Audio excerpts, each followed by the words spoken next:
demain, on aura droit au combat le plus hype de cette année, voire au combat franco-français le plus hype de ces dernières années. Baki, donc Baïsangour, Baki Shamsudinov contre Cédric The Best Doumbé.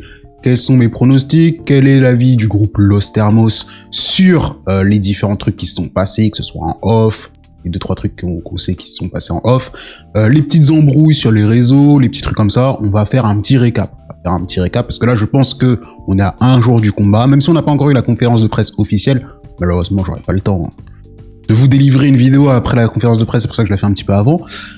Et ben, on va quand même pouvoir parler assez bien de ce combat. D'ailleurs, n'hésitez pas à vous abonner à la chaîne Los Thermos parce que on va plus souvent faire des petites vidéos comme ça, des petites vidéos un peu pronostiques, sur les combats de boxe, combats de MMA, tous les combats un peu hype, en tout cas, dans un premier temps, et puis après, pourquoi pas sur d'autres sports, pardon, excusez-moi. Moi, qu'est-ce que je pense de ce combat, premièrement? Alors moi, la première fois que j'ai entendu parler du combat Baki contre Doumbé, c'était il y a 2 ans. Parce qu'il y a 2 ans, c'était déjà un truc qui était mis sur la table, il y a un peu plus de 2 ans, ou un peu moins de 2 ans par là, quand Doumbé venait de rentrer au MMAGP, que Baki montait un peu à la res, les gens commençaient à déjà opposer les deux. Et moi, je leur disais, alors, moi, pour la petite histoire, je fais des sports de combat, mais je n'ai aucun palmarès, hein. J'ai fait différents sports de combat pendant de nombreuses années, et principalement du kickboxing, du pied-point, principalement du pied-point. Donc moi je connaissais Cédric Doumbé, je le connaissais de par plusieurs reportages, mais aussi de par ses derniers combats au Glory, parce que je commençais à le suivre vers Murtel Gruner 3, il me semble que j'ai peut-être vu le combat d'avant, mais voilà, c'est vers là que j'ai commencé à le suivre. Et quand j'ai vu le combat contre Murtel Grenard, le dernier, sachant que Murtel Grenard c'est un gros nom du Glory, c'est un gros nom du pied-point, c'est un Hollandais, il est balèze. Quand j'ai vu qu'il s'est fait coucher au 2e round, et que Cédric Doumbé avait dit qu'il allait le coucher au 2e round, je me suis dit, les gars, votre Baki, c'est un petit, il est jeune, s'ils doivent s'affronter aujourd'hui, Baki va se faire mettre KO. Les gens m'ont pas cru. Les gens m'ont dit non, tu dis de la merde, c'est pas possible, Baki c'est un mec qui sait se rouler, il fait du MMA, c'est pas le même sport. Je fais oui, je suis d'accord, c'est pas le même sport. Il a peut-être des meilleurs atouts aux autres endroits, des meilleurs atouts en lutte, ça c'est sûr, des meilleurs atouts, en tout cas à l'époque c'était sûr, des meilleurs atouts en judo, des meilleurs atouts partout. Contrairement à partout à part debout, contrairement à un Doumbé.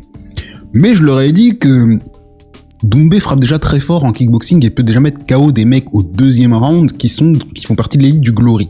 Alors les gens à l'époque savaient pas ce que c'était le Glory. Je parle des gens de mon entourage. Ils savaient pas ce que c'était le Glory. Ils pensaient que c'était un sport de Gaulmont.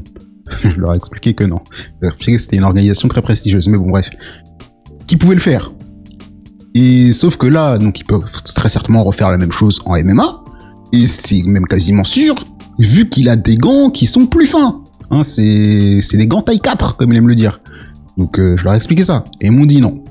Bref, les années sont passées, ça fait 2 ans maintenant, il s'est passé ce qui s'est passé.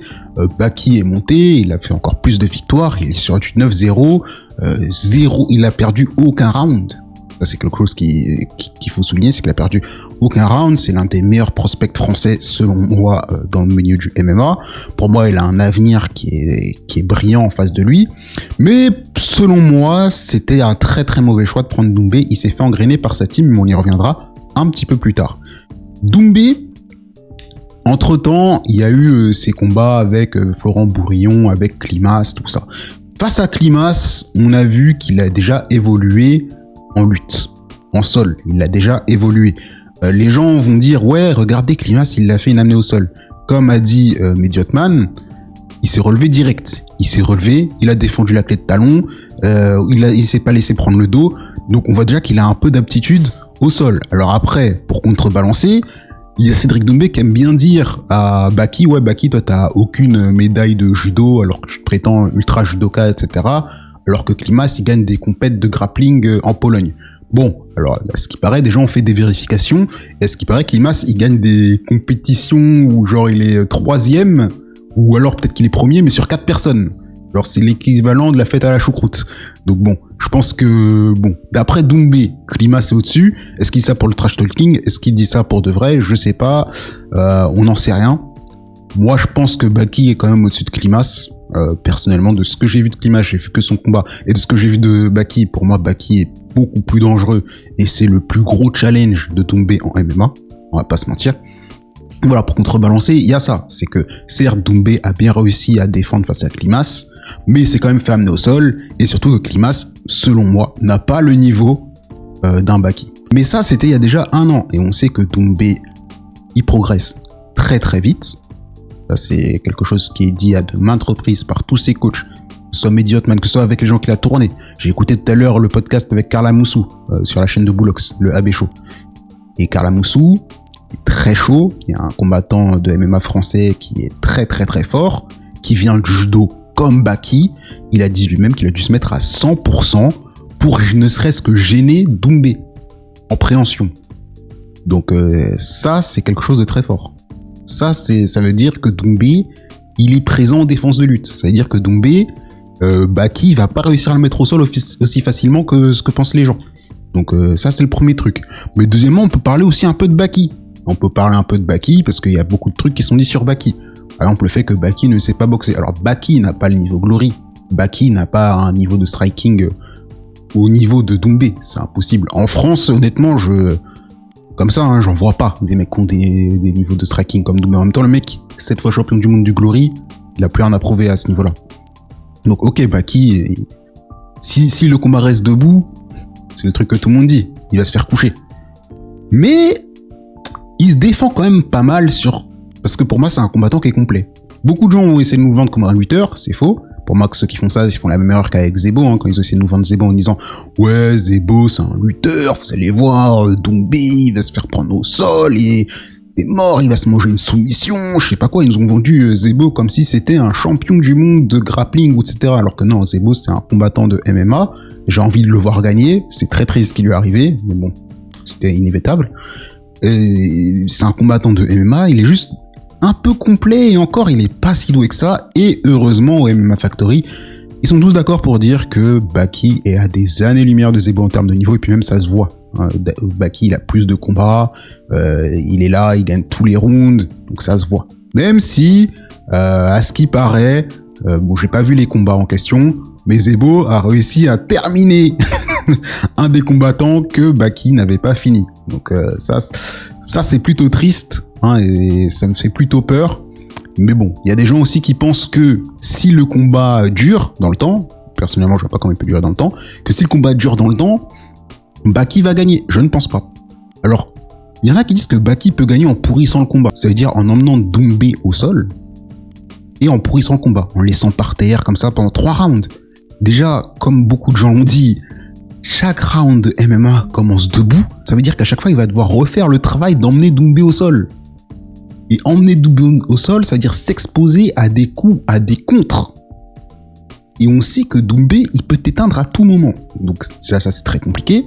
Deuxièmement, si tu arrives à venir en distance de lutte, en distance de préhension, Doumbé, Carla Moussou lui a dit lui-même, il a une très bonne défense de lutte. Donc va l'emmener au sol, même si t'as des bons balayages, même si t'as des bons crochetages, va l'emmener au sol. Et troisièmement, une fois que t'es au sol, va le maintenir au sol. C'est très très fatigant. Donc, selon moi, ce combat, alors, en statistique, surtout en combat, on peut pas dire que Doumbé va gagner à 100%. Mais pour moi, Doumbé gagne à 99%. Donc 99% des cas, il gagne.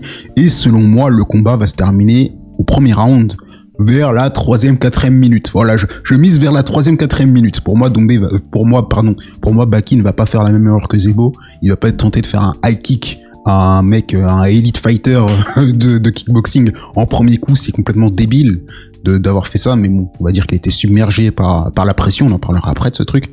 Pas faire ça. Pour moi, Baki va arriver, il va être un peu plus réfléchi, il va essayer de mettre en place son jeu, etc. Mais il va voir que peu importe les armes, peu importe les outils qu'il va utiliser face à Doumbé va l'impressionner.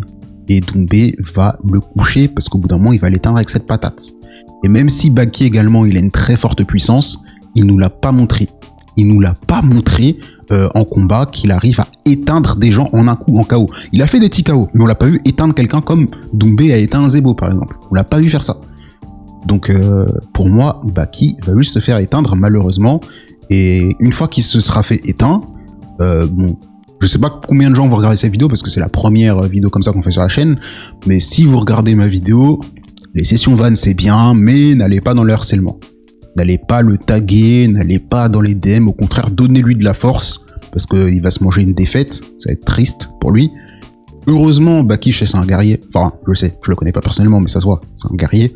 Je pense que cette défaite-là, quand il va se la manger, il va grandir de cette défaite. Et que après cette défaite, il va revenir plus fort. Pour moi, il a clairement le potentiel pour potentiellement pouvoir aller à l'UFC plus tard. Et c'est pour ça que je trouve ça dommage qu'il va se manger une défaite, qu'ils l'ont précipité dans une défaite. Ça vient de son camp, hein, le MMA Factory, enfin pas que le MMA Factory, ses potes, parce que Nassourdine, il fait plus partie du Factory, je crois. Donc voilà, ça vient d'eux qui l'ont engrainé, ses fans qui l'ont dit ouais, tu peux prendre Doumbé, tu peux prendre Doumbé. Et il y allait. Il y allait parce que c'est un guerrier, parce qu'il est jeune aussi. Et pour moi, ça, c'est une grosse erreur. D'ailleurs, on peut parler un peu de la promotion de ce combat. Alors, la promotion de ce combat qui a différentes versions. La version de Doumbé, c'est je fais ça parce que ça m'amuse. Ce qui n'est pas faux. Doumbé, il a toujours fait des dingueries comme ça, de la comédie comme ça. Bon, jamais allé aussi loin. Honnêtement, le truc de l'ambulance, etc. Moi, personnellement, j'ai trouvé ça marrant. Certains peuvent trouver ça chiant. Les remarques sur le physique de Baki. Baki a dit lui-même qu'il trouve ça chiant, mais bon... En vrai, ça va, ça reste bon enfant. Il n'est pas parti loin comme un Conor McGregor avec Khabib à l'époque. Je vois beaucoup de gens comparer ce combat à celui-ci. Pour moi, ça n'a rien à voir. Pour moi, Conor, déjà, s'il a perdu face à Khabib, c'est principalement parce que son trash talk lui a desservi. Justement, il est parti trop loin dans le trash talk. Il a commencé à insulter les proches, à dérespecter Khabib directement. Donc, Khabib, lui, quand tu veux rentrer dans un combat, que tu as déjà un mental de guerrier comme Khabib, et qu'il y a un mec qui dit du sale sur tes proches, etc., t'as qu'une seule envie, c'est de rentrer dans le ring et de le démarrer. Tu penses même pas au sport, tu veux le tuer. Et c'est ce qui s'est passé. Il a voulu le tuer. C'est ce qui s'est passé. Il a voulu le tuer, Conor n'était pas prêt. Il était, this is just business, this is just business. Et tu t'es fait manger. Il avait pas d'autre choix. Parce qu'il était pas solide sur ses appuis. Là, c'est pas ce qui se passe. Là, déjà, ce qui se passe, c'est que, on est sur un trash talk qui est beaucoup plus léger. Baki lui-même voit que c'est un jeu, donc il va pas rentrer avec le même esprit. Mais je pense pas que Baki va également se manger la pression. Je pense pas que c'est un mec qui va être assujetti à la pression. Je pense que c'est un mec qui va réussir à très bien gérer ça, pas comme Jordan Zebo.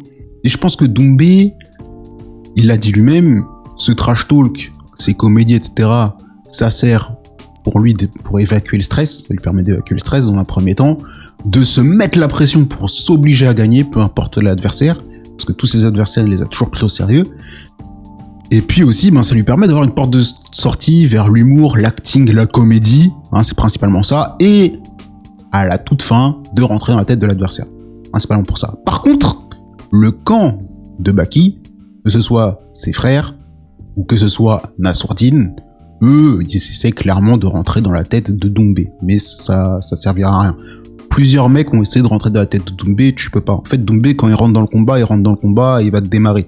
Il suffit de voir son combat contre Jordan. Le mec, il crie, il fait le fanfaron, il arrive avec un matelas, il crie. Dès que le mec, il a dit, on va au combat, son visage, poker face, 9 secondes, c'était fini. Donc, je pense que peu importe ce que tu fais, il y a littéralement aucune arme pour Baki, pour l'instant, en tout cas, pour battre un Doumbé qui est à son prime. J'ai vu Michael Lebou dire ouais, peut-être que Doumbé il est vieillissant, que sa main, il s'est blessé à la main, donc il y a un petit. Je pense pas. Je pense que vraiment que là il est à son prime. Je pense vraiment qu'il est au top de sa forme et je pense vraiment que il n'a jamais été aussi dangereux qu'il l'est aujourd'hui.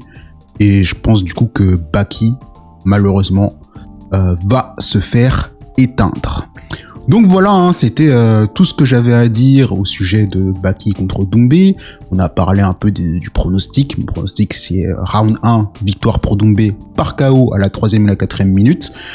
Bien évidemment, je rappelle, on n'incite pas au harcèlement ici, donc n'allez pas le taguer, n'allez pas le DM, etc. Au contraire, allez donner de la force à Baki. Et puis nous, on va continuer ce type de vidéo de pronostic. Aujourd'hui, cette semaine en tout cas, c'est une grosse semaine en termes de combat. On a le combat contre Poirier avec BSD, qui est pour moi le combat qui sportivement est le plus intéressant.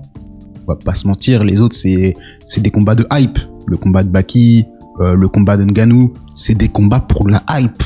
Mais le combat le plus extraordinaire, le combat qui est le plus intéressant sportivement en tout cas, c'est le combat de Benoît Saint-Denis et on lui donne de la force. Donc on va pronostiquer ce combat-là. Et puis pourquoi pas, si j'ai le temps, une petite vidéo sur Ngannou contre Joshua. On va analyser un petit peu les deux et je vais vous donner un petit peu mon pronostic. En tout cas, sur ce, si la vidéo vous a plu, n'hésitez pas à vous abonner au Los Thermos. On fait des lives assez souvent le samedi, où on parle un peu de tout et de n'importe quoi. Et moi, je vous dis à la prochaine pour une prochaine vidéo. Et surtout, n'oubliez pas, Black Men Don't Cheat and Money is not real. Sur ce, peace out.